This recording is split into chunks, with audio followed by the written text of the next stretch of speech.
Good morning, Mr. Pace. My name is Kelly Pace. I'll be your nurse this morning. Good morning, Kelly. So before I go and take your vital signs, I'm just going to ask you a couple questions about your family's medical history and your own medical history. Okay. Okay, so my first question is, do you know if there are any diseases or ailments that run in your family? High blood pressure runs in my family. Okay. Are you allergic to any foods or medications? No. Okay. And have you had any surgeries, injuries, or operations? My ankle was broken 2 years ago, and I had my tonsils taken out 3 years ago. Okay. And now we're going to go over your chief complaint, and your chief complaint is basically why you decided to come to the doctor's office this morning. Okay. And the reason why I came here this morning was because of my throat and because of my nose is always running. Okay. So, when did the pain in your throat and your runny nose start? About 3 days ago. Okay. Do you know of anything that helps to make your throat and runny nose feel better or worse? When I drink hot tea, it soothes the pain. Okay. And can you just describe your pain? My throat always hurts when I swallow, and Okay. my nose is always running. Okay. And does the pain in your throat or your runny nose radiate to any other part of your body? So does it affect your shoulders, your face, or your head at all? No. Okay. And can you rate the pain of your sore throat and runny nose on a scale of 0 to 10, 10 being the worst pain you've ever been in? About a 6. 6. And do you know at any part of the day where your sore throat and runny nose hurt more? No, it's just a constant pain. Constant pain? Okay. And have you taken any medications for your runny nose or sore throat? I've taken Dayquil, NyQuil, and a lot of other throat lozenges. And throat lozenges, okay. And what do you think you have? I think I have strep throat. Okay. All right, well now, if you just follow me, I am going to take your height and weight. Okay.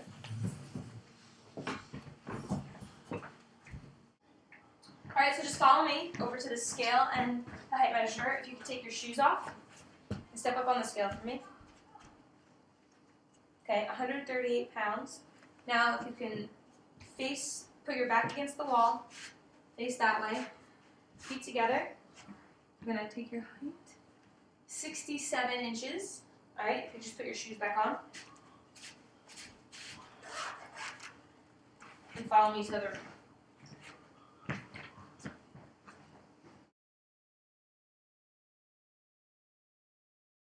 So next, what I have to do is wash my hands.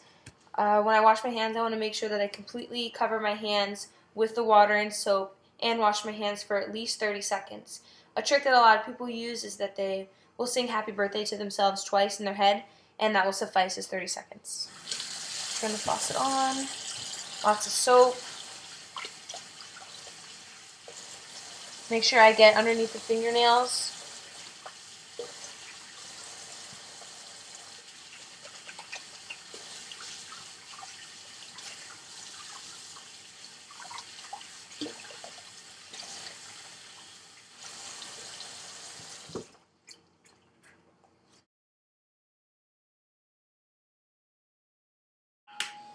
Okay, Michael, now that I've taken your height and weight, I'm going to be taking your temperature now. Okay. So if you could just put this thermometer underneath your tongue, and I'll take it out as soon as it beeps.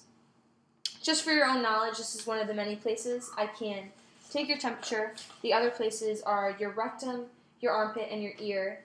The preferable way to take your temperature is your ear because it's the closest to the core of your body, but for our purposes, I'm going to be using your mouth.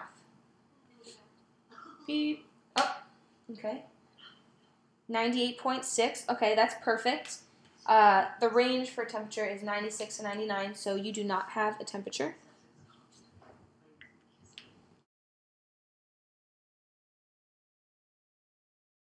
Okay, now I'm taking your pulse, and I'm taking your radial pulse, so if you just put your arm out like this, I'm going to be taking it for 30 seconds and then timesing that by 2. In order for me to take your radial pulse, I'm going to take my 2 fingers, put it just below your thumb, and I'm going to push down a little bit more forcefully until I feel a pulse, then let up a little bit and take your pulse. The reason I don't keep it down as forcefully as I do is I could occlude your blood flow. So, I'm going to take it for 30 seconds.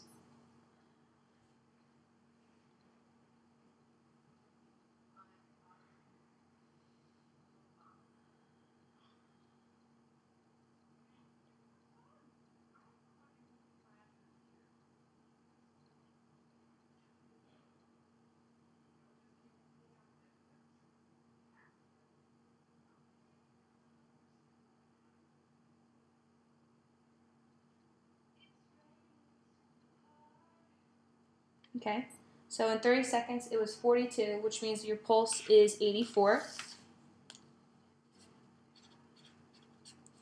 This is normal. The average for the pulse is 60 to 100, so you're within normal. The rhythm of your pulse was regular. This basically meant that I heard an even boom, boom, boom when I was taking your pulse. The force of your pulse was a +2. The grading scale for the force is on a 0 to +4 scale, and +2 is normal. And the elasticity of your veins were bouncy and spongy, which means that that's also normal. If I did feel any stiffness in this part right here, that could be a sign of arteriosclerosis. So your pulse was completely normal and was in normal limits.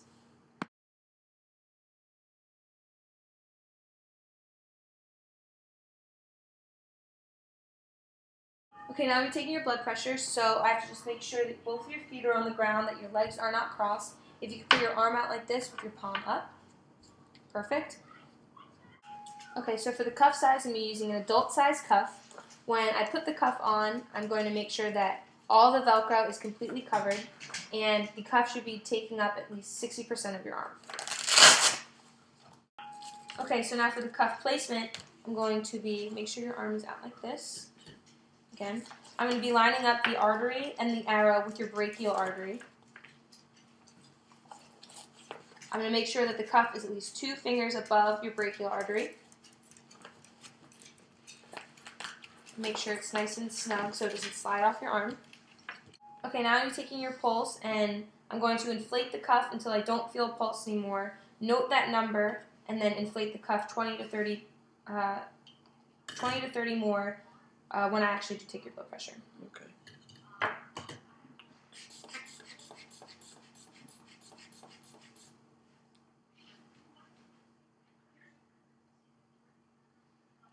Okay.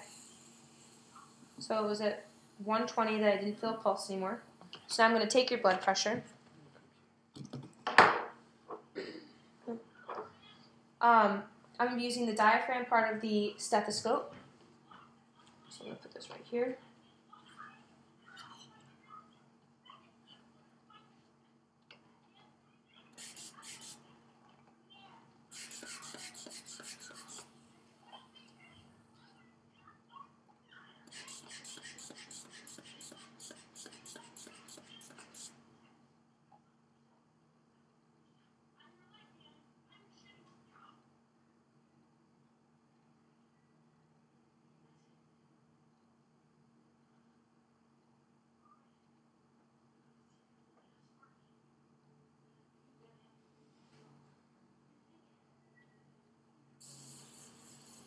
Okay.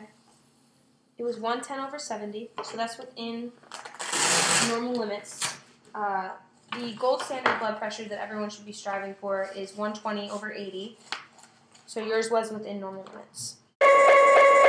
Yeah. Thank you.